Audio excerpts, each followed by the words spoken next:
Hola, bienvenidos a Forindo, formación integral y de innovación docente. Es un canal que busca reflexionar sobre el quehacer educativo, los procesos epistémicos y los obstáculos que se derivan de este quehacer que día con día tenemos frente a nuestras aulas.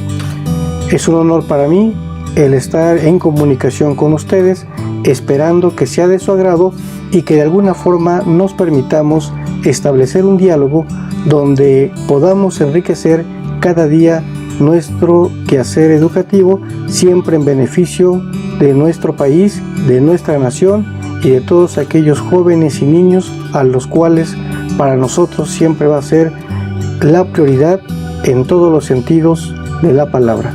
Bienvenidos a esta disertación. El concepto de evaluación es muy debatible. Lo ha sido a través de la historia y yo creo que lo seguirá siendo. Sin embargo, sí hay que diferenciar entre evaluación y acreditación. Si bien es cierto que la acreditación permite pasar de un nivel a otro en grados académicos, también es cierto que la evaluación es un concepto filosófico que nos permite de alguna forma medir el avance que tiene el joven para poder llegar a ciertos procesos epistémicos, de tal forma que la transición de un estadio a otro bajo la perspectiva piagetiana pues nos permite observar los avances que ese estudiante pues va teniendo. Hemos observado que hay muchos indicadores que se han medido, que siguen cuantificándose, tales como la reprobación, el ausentismo, el abandono escolar, la violencia que se da en las instituciones escolares, así como el retraso en el avance académico, y nos hemos percatado que todo eso conlleva a un fracaso escolar. Sin embargo, para mí esos son indicadores y variables que son dependientes de otros procesos mucho más complejos, tales como la diferenciación que existe entre evaluación y precisamente la acreditación. Pero sobre todo, en el aspecto formativo, no se tiene claro hacia dónde estamos caminando. Tampoco se tiene claro los procesos y las transiciones que se van generando en los llamados estadios que de alguna forma Piaget nos hizo conocer e interpretar cómo un estudiante puede avanzar de un nivel a otro. Los estadios sociocognitivos o cognitivos permiten de alguna forma ver el avance y la incorporación, sobre todo lingüística, que tiene un estudiante al acercarse a procesos cada día más complejos. En el transcurso de esta disertación que quiero compartir con ustedes, pues es que hay un conjunto de instrumentos que he desarrollado en compañía de mis compañeros maestros, pero que tienen la intención sobre todo de medir esos procesos y diferenciarlo lógicamente en la tríada de lo que es la instrucción, el adiestramiento y la educación. El separar la instrucción de la educación sigue siendo muy importante. El separar la evaluación de la acreditación también sigue siendo muy importante. En este proceso queremos atacar ciertos elementos que nos están haciendo mucho daño y sobre todo que a nosotros como docentes no nos permite de alguna forma tratar de ubicar cuáles son los procesos cognitivos que nosotros deberíamos medir. Aunque vuelvo a repetir, hablar de educación es hablar de procesos y hablar de instrucción pues es hablar de productos. En ese sentido, el desarrollar un instrumento que nos permita de alguna forma cuantificar las capacidades de los jóvenes y cualificar a su vez los procesos de integración cognitiva pues nos va a permitir de alguna forma establecer ciertas reglas de operación que pueden ser pragmáticas, pero también de alguna forma nos permiten tener una percepción filosófica y epistémica sobre la construcción del conocimiento. Por ello, en esta ocasión voy a dar un conjunto de percepciones en la diferenciación que existe entre formación e información y a su vez cómo está dividido en los diferentes niveles educativos que va desde preescolar hasta un doctorado. Por consiguiente, pues los dejo en este punto y espero que les pueda servir en algo, pero de lo que se trata pues es eminentemente de disertar en torno a qué es lo que está pasando. Vuelvo a repetir, la importancia de diferenciar conceptualmente la forma en que nosotros como docentes diferenciamos una herramienta y un instrumento en las intervenciones psicopedagógicas son verdaderamente trascendentales. Entonces, de ahí la importancia de que nosotros vayamos apreciando mucho más claramente cómo concebimos lo que entendemos por evaluación. Los dejo en esta disertación. Bien, parte de los instrumentos que se llevan a cabo o que quiero comentar y que son importantes o que considero importantes para poder transmitir un conjunto de información que permita comprender al joven que está en proceso de formación son los siguientes. Tengo por un lado lo que es una ficha evaluativa, que a su vez todos conocemos como un perfil biopsicosocial, donde tengo datos físicos del alumno. También me permite observar el desarrollo de habilidades cognitivas, conceptos tales como la inteligencia, el concepto de memoria, el manejo de operaciones lógico-concretas, el manejo de operaciones lógico-formales. Y la transición a su vez entre una y otra para mi nivel o para el nivel de telesecundaria pues es muy importante. A su vez también tratamos de entender lo que viene siendo las habilidades lógico-matemáticas que debería tener como base fundamental de los propósitos que se buscan y que consideramos como vitales que el alumno debería tener. También las habilidades lingüísticas son fundamentales en el circuito del habla, así como la capacidad que va a tener el joven de desarrollar un coeficiente de comunicabilidad.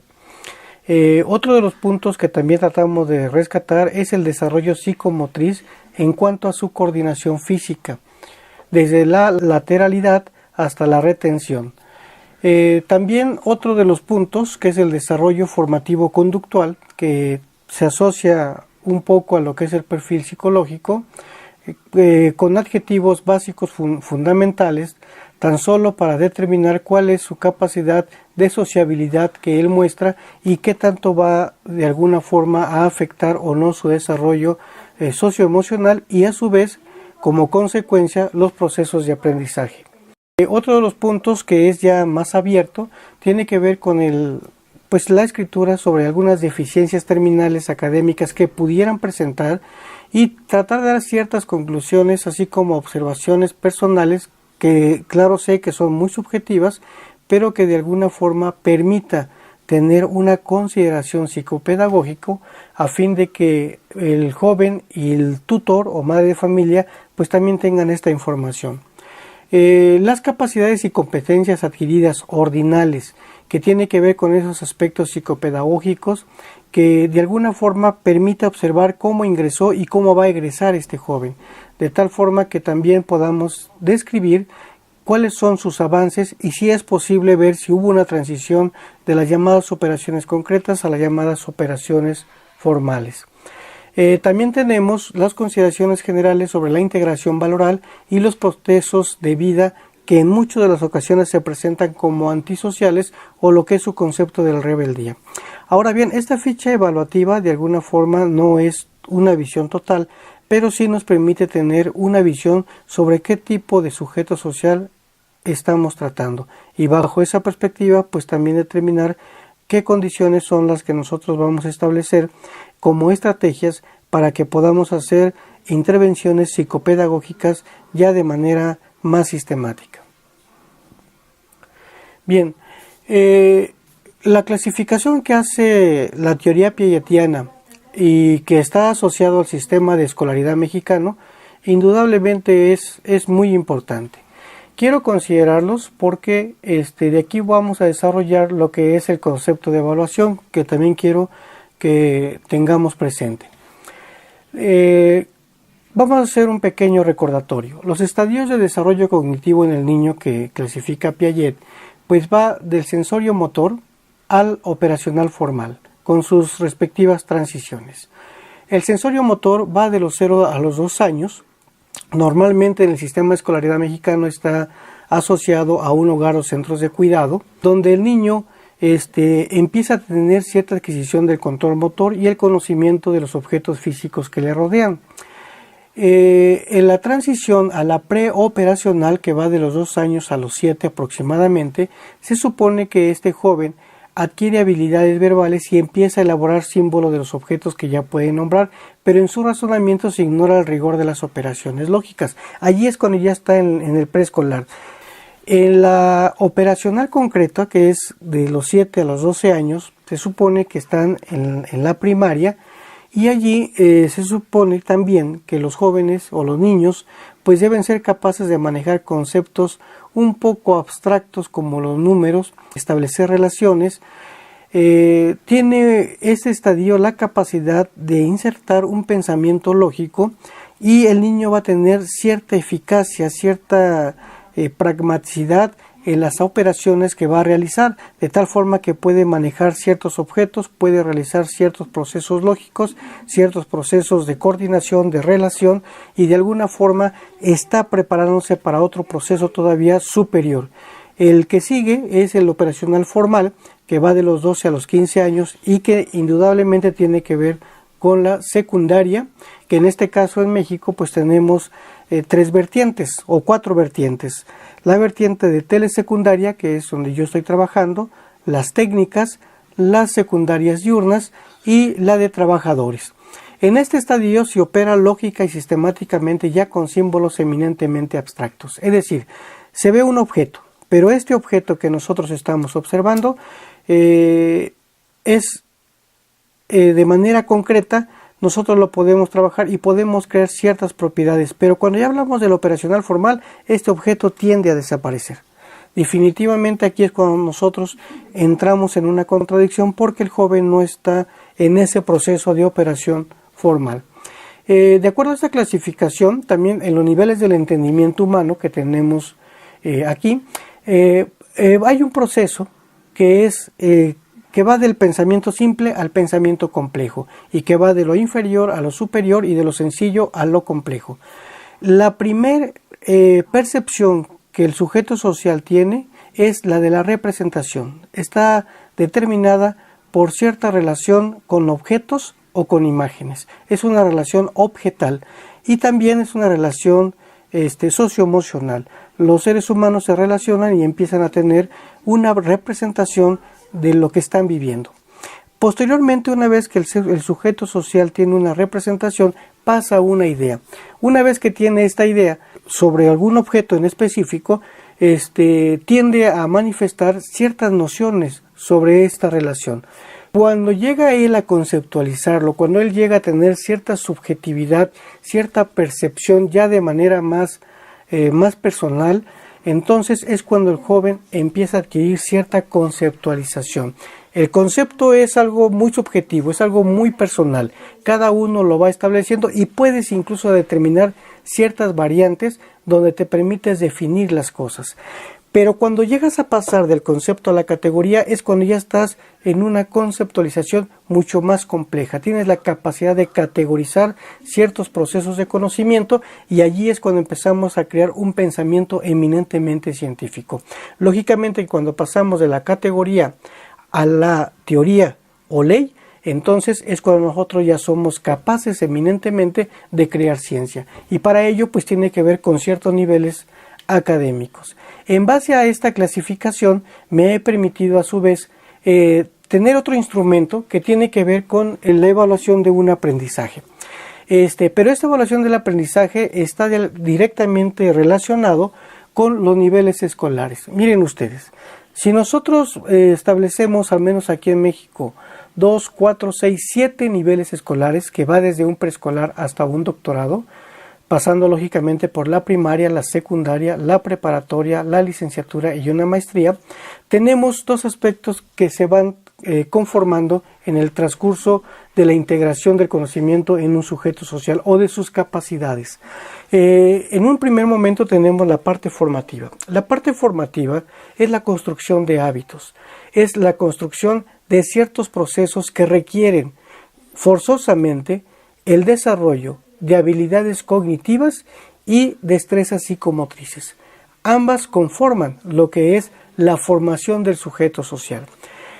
En el preescolar, el 90% de las actividades son eminentemente formativas.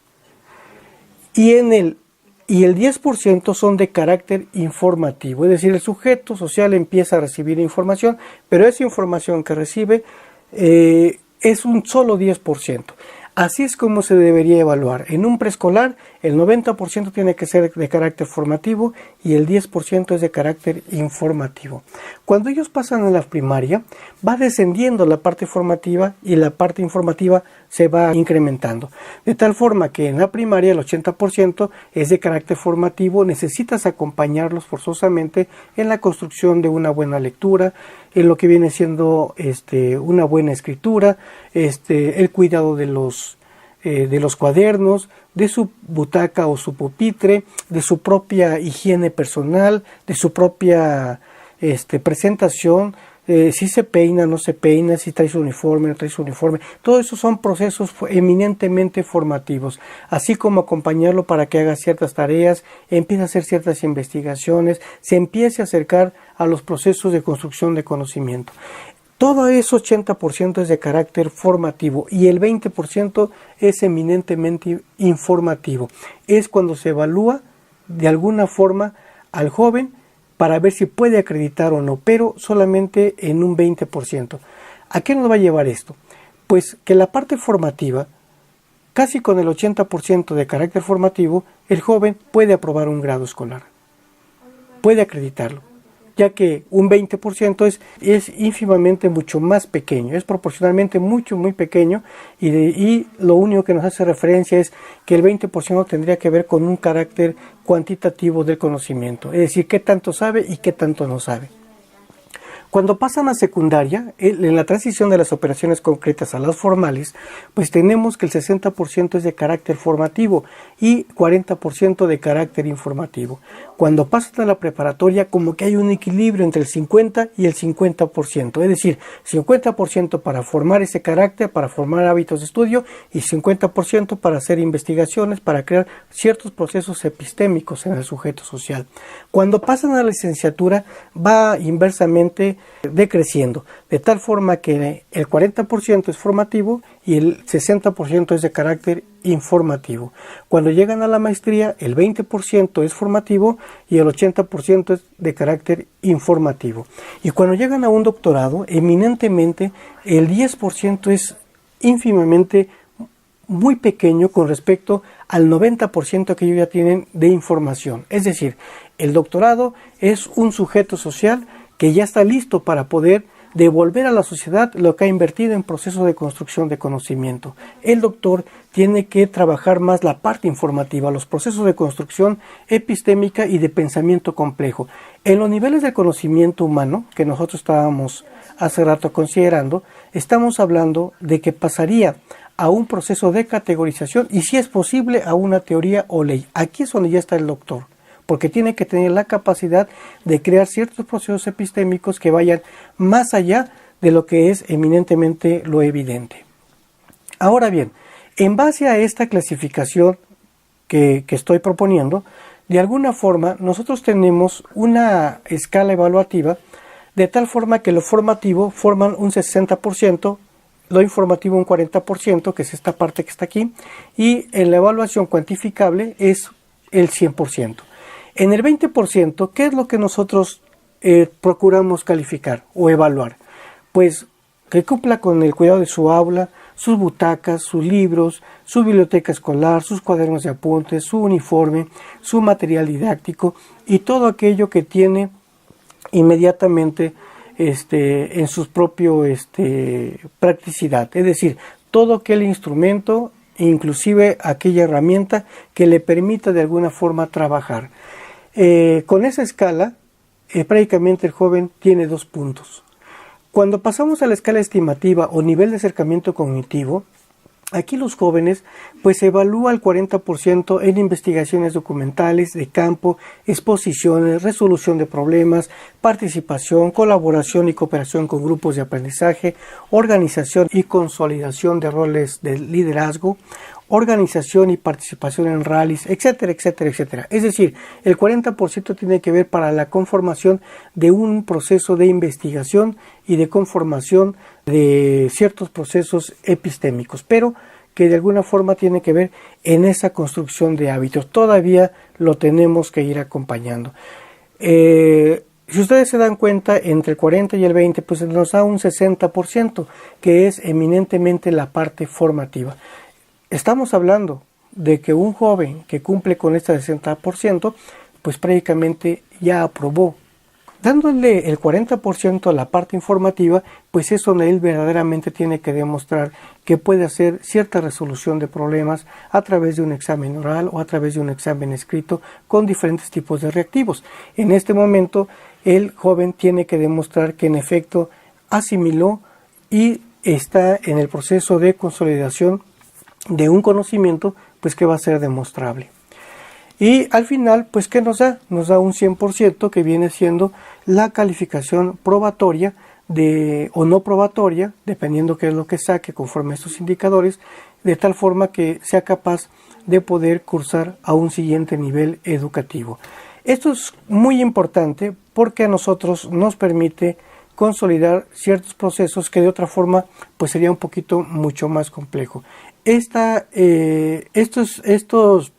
instrumentos me han ayudado en la sistematización de lo que es un proceso de evaluación, considerando la evaluación como un proceso mediante el cual vas observando cuáles son los niveles cognitivos en los que va transitando este joven o este niño, en una transición hacia procesos cada día más complejos. Pero es muy importante respetar esos ritmos de aprendizaje, esos estilos de aprendizaje, esas formas de organización tan individual que de ninguna otra manera podríamos nosotros considerar.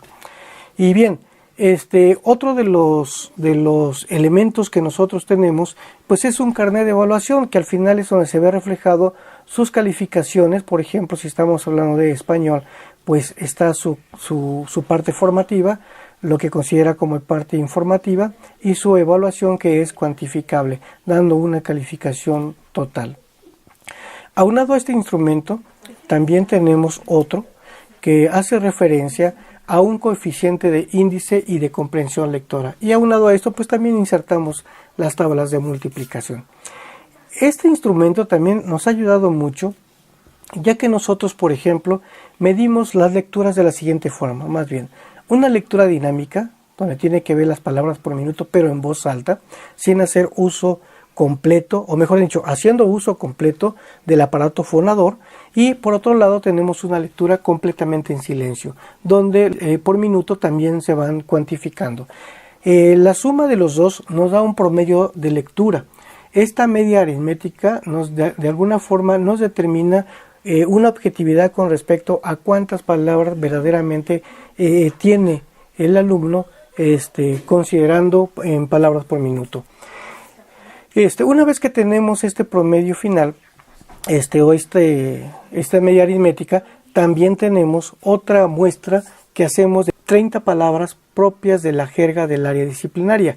En este caso, por ejemplo, tomamos una muestra de un texto de 300 palabras, hacemos un examen sobre cuántas palabras el joven tiene incorporadas, y de ese coeficiente nosotros lo promediamos con la lectura media, de tal forma que aplicando el total de palabras multiplicado por 100 y dividido entre el promedio de lectura media, a nosotros nos da un coeficiente de comprensión lectora. ¿Por qué es importante esto? Porque nosotros nos hemos dado cuenta que a pesar de que el joven tiene una lectura eminentemente alta y puede llegar hasta 250 palabras por minuto en voz alta y unas 300 en silencio, y su promedio puede llegar en 2.75 aproximadamente, a pesar de ello su incorporación lingüística es muy baja. Entonces, cuando nosotros hacemos la media del número de palabras que tiene en lectura por minuto, lo que estamos haciendo es que queremos que la lectura, la dinámica lectora, aunado a la incorporación lingüística, se vayan acercando. Y esa medida de acercamiento es a lo que nosotros podemos llamar que tiene un coeficiente de comprensión lectora eminentemente de alto rendimiento, o que ya puede competir en otros niveles.